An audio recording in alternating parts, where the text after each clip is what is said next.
안녕하세요. 스탬프를 사용한 수제카드 만들기의 매니입니다. 이 동영상은 카드 만들기에 필요한 추가 도구 편입니다. 기본 도구는 아니지만 가지고 있으면 더욱더 재미난 카드를 만들 수 있습니다.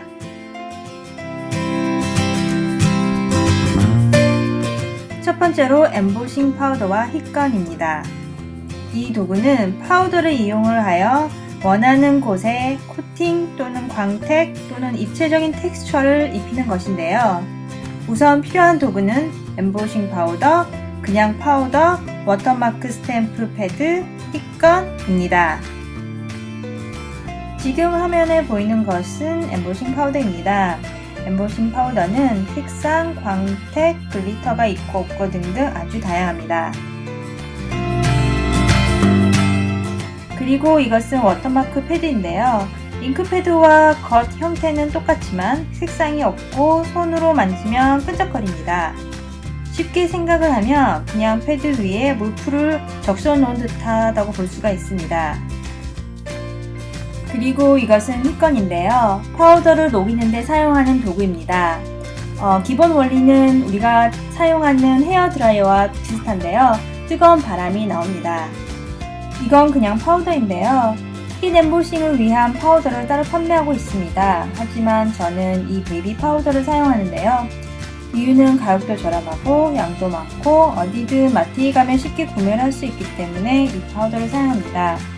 이 파우더의 용도는 워터마크 잉크로 스탬핑을 하기 전에 종이 위에 끈적임이나 습한 부분 또는 기름진 부분을 없애고자 사용을 합니다. 그래서 스탬핑 이후 엠보싱 파우더를 사용했을 때 스탬핑을 한 부분을 제외한 다른 부분엔 엠보싱 파우더가 묻어나지 않아 깔끔한 결과물을 만들어낼 수 있어요. 지금은 저렇게 컨테이너에 보관하며 사용을 하는데 제 개인적으로는 자리 처리도 많이 되고 뚜껑을 열었다 닫았다 할 때 가루가 바닥에 많이 떨어지더라고요. 원래 파우더가 담겨져 있던 케이스를 버려서 그냥 저대로 사용하고 있지만 굳이 저렇게 컨테이너에 넣어서 사용하지 않으셔도 됩니다.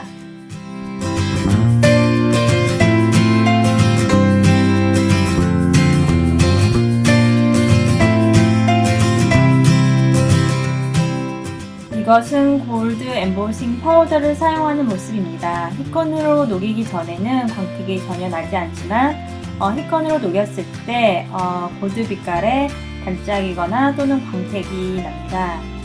이것은 검은색 색지 위에 골드 엠보싱을 사용한 모습이고요. 이것은 클리어 엠보싱 파우더입니다. 힛건을 사용하기 이전에는 파우더가 하얗게 묻어나는데요. 힛건을 사용한 후에는 그 파우더가 다 녹고 투명하게 됩니다. 그래서 결과물을 보면 이미지 위에 코팅이 된 것처럼 광이 나고요. 약간 볼록하게 엠보싱 효과가 납니다. 이번에 소개하는 도구는 다이 커팅 머신과 다이 엠보싱 폴더입니다. 화면에서 보시다시피 어떠한 형태나 글자를 올리는 건데요. 기기도 다양하고 다이 모양도 다양합니다. 이것은 다이입니다. 글자 다이, 무늬 또는 형태가 있는 다이 등 아주 다양하게 있습니다. 지금 화면에서 보이는 것은 스탬프와 다이가 세트로 나온 것인데요. 이미지를 스탬핑한 후에 다이 컷을 이용해서 이미지를 자른 모습입니다. 가위로 잘랐을 때보다 깔끔하게 결과물이 나옵니다.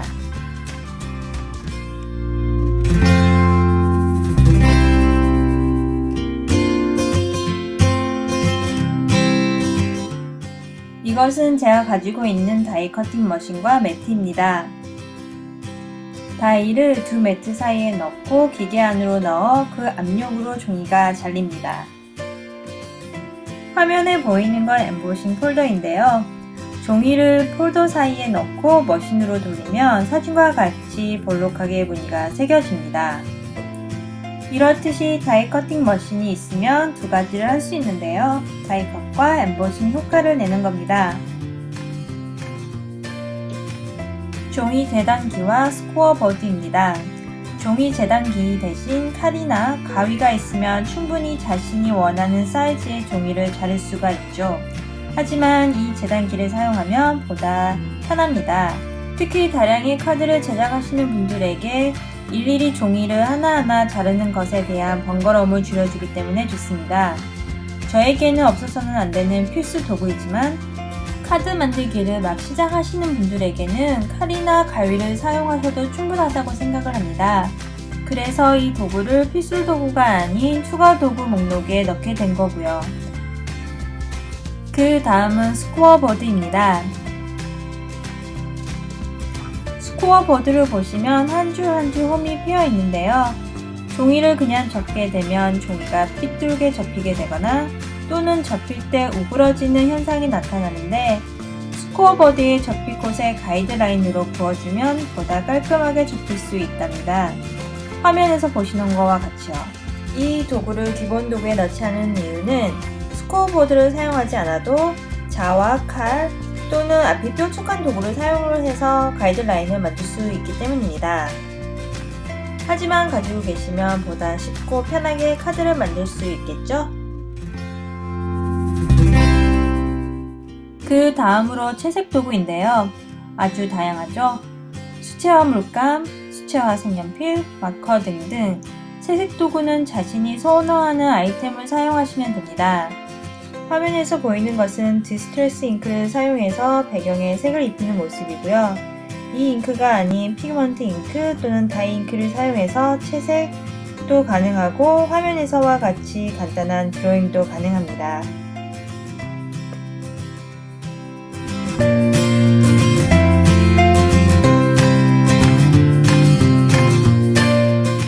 또한 수채화 마커, 코픽 마커, 색연필 등을 사용해서 컬러링도 가능하고요. 화면에서 보이는 건 제가 자주 사용하는 수채화 마커인데요. 이미지를 채색할 때 블렌딩이 잘 돼서 자주 사용하고 있습니다. 이렇듯이 채색 도구를 따로 구입하셔도 되지만 가지고 있는 잉크를 가지고도 컬러링이 가능하고요.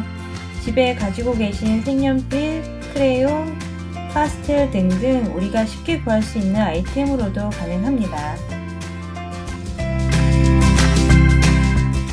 그 다음으로는 블렌딩 도구인데요.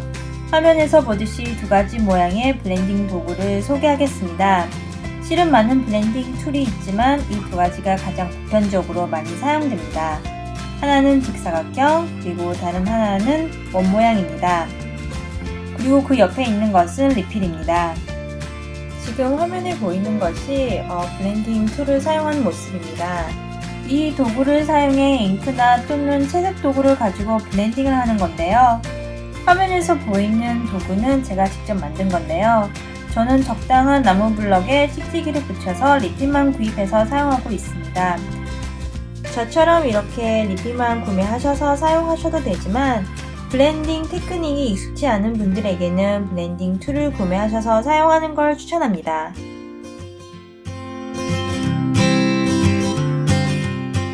마지막으로 장식, 꾸미기 아이템들인데요. 다양하게 있지만 제가 가지고 있는 아이템들로 소개를 할게요.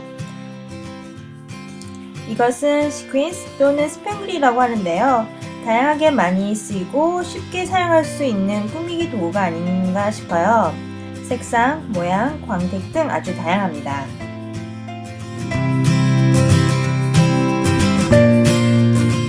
그리고 잼스톤, 비즈 또한 많이 사용되는 꾸미기 아이템 중에 하나입니다. 배경 꾸미기에도 사용이 되지만 쉐이커 카드를 만든 데도 많이 사용됩니다. 화면에 보이는 카드는 비즈, 스퀴스를 사용한 쉐이커 카드들입니다.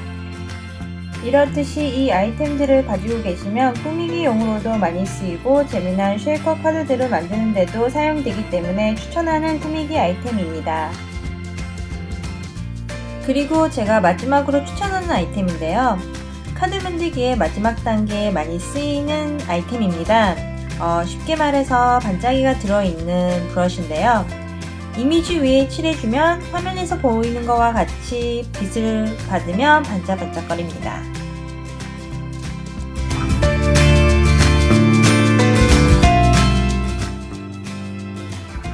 이 외에도 꾸미기 아이템들이 많은데요. 마스킹 테이프, 칩보드, 펄, 우드 장식, 리본, 조일리 페이퍼, 데코얀 등등 아주 많습니다. 카드 만들기를 시작하시는 분들에게 이 모든 아이템들을 한 번에 구입하시는 것보다 하나하나의 아이템들의 활용도를 보시고 나에게 맞는 꾸미기 아이템들을 구매하시는 걸 추천합니다. 제가 소개한 추가 도구 이외에도 펀치, 스텐실, 미스트 등등 아주 다양하게 많습니다. 카드 만들기를 지속적으로 하다 보면 많은 도구들을 알게 되실 거예요. 지금 제가 알려드린 도구는 극히 일부분임을 알려드립니다. 그리고 마지막으로 제가 지금껏 소개한 필수 도구와 추가 도구는 지극히 제 개인적인 의견이고요. 사람마다 선호하는 게 다르기 때문에 선호하는 도구도 추가 도구도 달라질 수 있습니다. 또한 내가 어떠한 스타일의 카드 작업을 하느냐에 따라서도 사용 도구의 우선순위가 달라지고요. 제 동영상은 그저 참고만 해주시기 바랍니다. 이로써 추가 도구에 대한 동영상은 여기까지입니다. 이 동영상이 도움이 됐다면 엄지척 버튼도 눌러주시고요. 힘나는 댓글도 환영입니다. 앞으로 계속 동영상이 업데이트 될 테니 구독도 잊지 마세요. 그럼 다음 동영상 때 뵙겠습니다. 감사합니다.